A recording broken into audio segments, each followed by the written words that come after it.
तो नमस्कार साथियों, आपका स्वागत करता हूं फिर से मेरे यूट्यूब वीडियो में।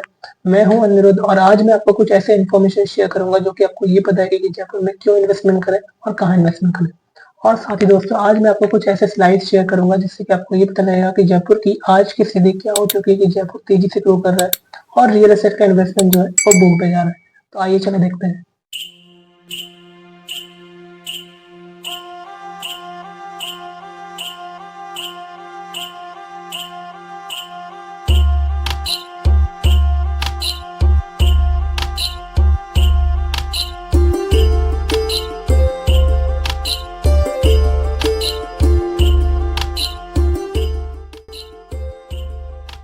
ये है जयपुर इंटरनेशनल एयरपोर्ट। एयरपोर्ट के आने से लैंड में हाई अप्रिशिएट होता है। क्यों? क्योंकि एयरपोर्ट के आसपास की ज़मीन की कीमत बाकी शहर के मुकाबले तेज़ी से बढ़ती है। जैसे जैसे एयरपोर्ट के एक्सपेंशन होते हैं, इंफ्रास्ट्रक्चर जैसे रोड्स, फ्लाईओवर, मेट्रो बेहतर होने लगते हैं और बेहतर कनेक्टिविटी भी होती है।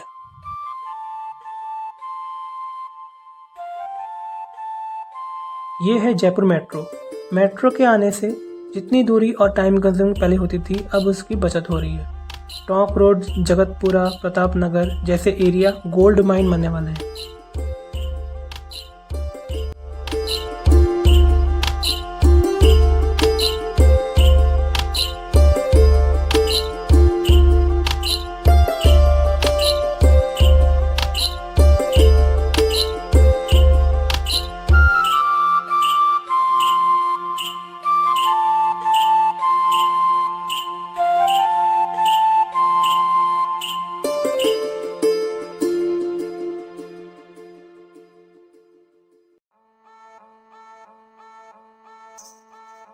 NH48 जो कि 2807 किलोमीटर है, इसको कि पहले NH8 के नाम से जाना जाता था। इसमें दिल्ली, गुड़गांव, जयपुर, अहमदाबाद, मुंबई, नवी मुंबई, बेंगलोर, चेन्नई शामिल है।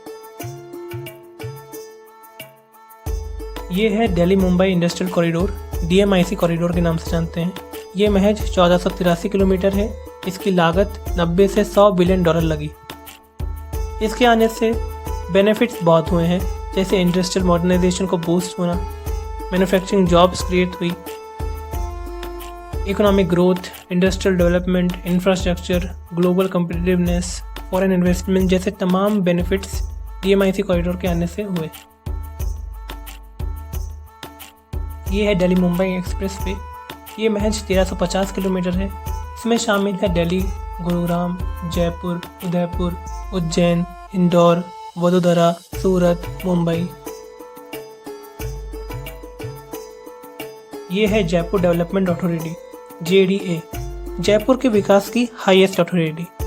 ये जयपुर के मास्टर प्लान को डिज़ाइन और एग्जीक्यूट करती है। शहर की रोड्स, फ्लाईओवर, पार्क्स और ड्रेनेज सिस्टम सब JDA के अंदर आते हैं। JDA की एक और scheme land pulling scheme.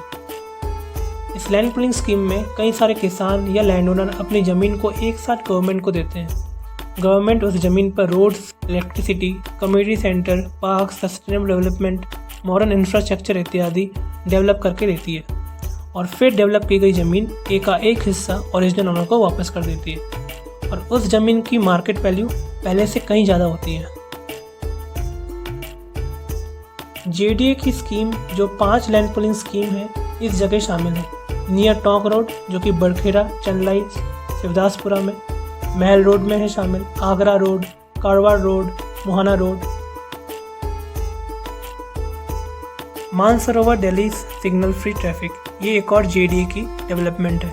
Jaipur में 200 फीट हीरापुरा चौराहा पर अगले कुछ सालों में अंडरपास और फ्लाईओवर बनेंगे। इसलिए national highway authority of India ने प्रोजेक्ट का काम करने वाली कॉन्ट्रैक्ट फर्म को लेटर ऑफ अवार्ड जारी कर दिया है। इस पूरे प्रोजेक्ट को पूरा करने में 2 साल से ज्यादा का समय लगेगा। इस प्रोजेक्ट में एक अंडरपास मानसरोवर से दिल्ली, सिरसी, कालवाड़ की तरफ जाने वाली ट्रैफिक संचालकों के लिए बनाया जाएगा, जबकि दूसरा दिल्ली से मानसरोवर की तरफ आने वाले ट्रैफिक के लिए बनेगा। इसके पूरे होने के बाद 200 फीट चौराहे पर लगने वाले लंबे जाम से लोगों को राहत मिलेगी। दैनिक भास्कर के लिए जयपुर से दिनेश पालीवाल की रिपोर्ट।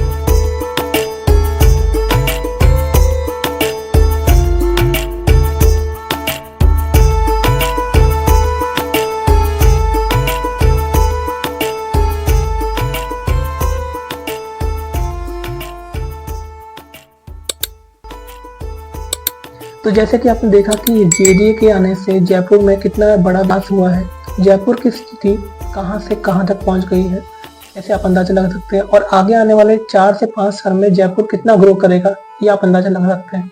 तो अगर आप इन्वेस्टमेंट करना चाहते हैं जयपुर के प्राइम लोकेशन में, तो स्क्रीन पर दिए नंबर पर संपर्क करें। धन्यवाद।